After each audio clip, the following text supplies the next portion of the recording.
Chapter 2. Highlight Positive and Empowering Beliefs. Now you may be thinking that you are a complete, irredeemable and total loser. You might be thinking that there is absolutely no positive thing going on in your life. Well, you might want to think again. If you are reading this book and you live in the United States or Western Europe, please understand that a large chunk of the world's population lives on less than $2 a day. Let that sink in for a second. Less than $2 a day for 12 hours worth of work.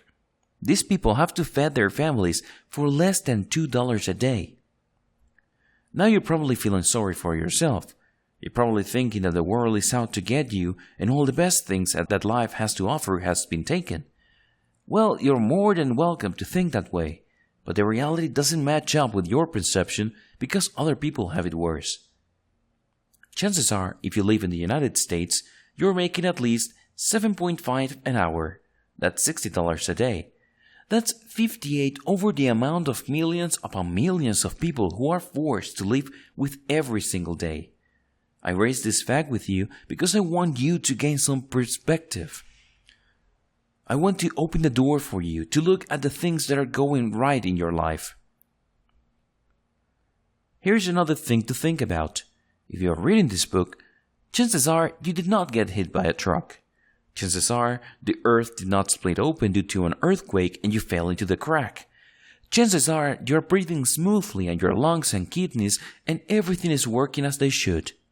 Isn't that something to be thankful for? If you think that this is a small consolation, I want you to wrap your mind around the reality that this very second, there are people getting dialysis in the hospital. There are people waiting in the line to get an organ transplant. Their days are numbered. Every breath they take is painful. Thoughts about death and mortality haunt them every single second. And you choose to feel lousy? You choose to feel lost and oppressed. I'm sorry, but there are tons of blessings around you. In fact, your life is overflowing with blessings. You just refuse to recognize them. I want you to look at the things that are going right in your life. But more specifically, I want you to look at the beliefs that you have about the positive things in your life. For example, you believe that tomorrow you will have a home. You believe that you are a good singer. You believe that you know how to draw cartoons well, or you know how to crack jokes. Whatever it may be, if it's positive, I want you to focus on it. Regardless of how small, trivial, or insignificant it may seem to you, the fact that it's positive means it's worth your attention. Focus on this. Again, my point here is to let you know that you already have empowering beliefs. These are the things going on in your life that provide flickers of possibility. Now, you may think that your life is just a giant fog of negativity, disappointment, and discouragement. Again, you're welcome to think that way. But please do not ignore the things that are going right. You already have this. Everybody has this. Even a person who has only one leg or no limbs has something they can celebrate, and they can tie that to an empowering belief. I need you to take a break from this book and look for the things going right in your life and trace them to an empowering or positive belief. You already have these. The fact that you refuse to see doesn't mean that they do not exist. Let me bring it home. No life is totally devoid of positive or empowering beliefs. All of us have at least one positive belief we have about ourselves. 2 ways to find your empowering beliefs.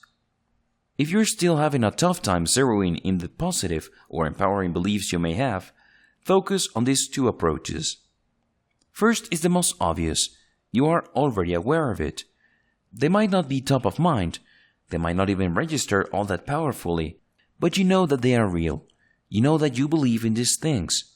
That are positive or empowering beliefs you are aware of. If that doesn't work, or if you feel that it's not applicable to you, try the next step. I've already brushed over this, but let me repeat it again. Find areas of your life you're happy with and trace them to your beliefs. For example, if you have a job, that can be traced to a belief. You believe you're responsible to a certain degree. You believe that you need to show up at that job and you need to show up on time. The fact that you have a job and haven't been fired yet means there are positive beliefs upholding that job. Find those beliefs. Become fully aware of these positive beliefs, regardless of whether you're aware of them or you have to do some mental legwork. Have you spotted them? Good. Highlight them. Now that you're fully aware of your positive beliefs, regardless of how few they may be or regardless how weak they are, I need you to focus on them. Highlight them in your mind. Start picking them apart. What do you believe that makes you feel capable, empowered, or confident? Again, let's take the case of employment. The fact that you have a job can be traced to a positive belief. You believe you are capable of doing the job. You believe that you have what it takes to go through the duties related to that job. These are good enough. You don't necessarily have to have some sort of dramatic, gigantic, glaring positive belief. As long as they're real, you can use them. Pick this apart. What do you believe that makes you feel capable? What do you assume about yourself that gives you the strength to show up to work day after day or take care of somebody in your relationships day after day? When you look at yourself in the mirror, you obviously don't recoil in disgust. It's not like you look at yourself in the mirror and you start throwing up. There is some sort of belief there. Find that flicker of possibility. Be honest with yourself and look for the things that you are confident about. Now, the next step is going to take a little work, admittedly, but it needs to be done. I need you to focus on these beliefs and start feeling good about them. Seriously. Start feeling good about the fact that you believe that you should show up at work on time. Start feeling good about the fact that you believe in yourself enough to do a decent job. At least it's decent enough not to get fired, right? Feel good about this. Again, we're not talking about scale. We're not talking about something overly dramatic or huge. As long as they are real and they are positive, feel good about them. Become fully aware of these beliefs about yourself. Emphasize your positive beliefs. Now that you have found positive beliefs in your life and you have mentally highlighted them so their details are clear, you need to make one final step. The next step is to emphasize them. Make them top of mind. In fact, make it a point to say things about them. For example, when you show up at work, say to yourself, I do a great job. I know what I'm doing. I am skilled and experienced person. I am worthy. When you are thinking about your beliefs about your relationships, tell yourself, I am worth loving. I am worth respecting. And I give people respect. I make people feel good and they make me feel good.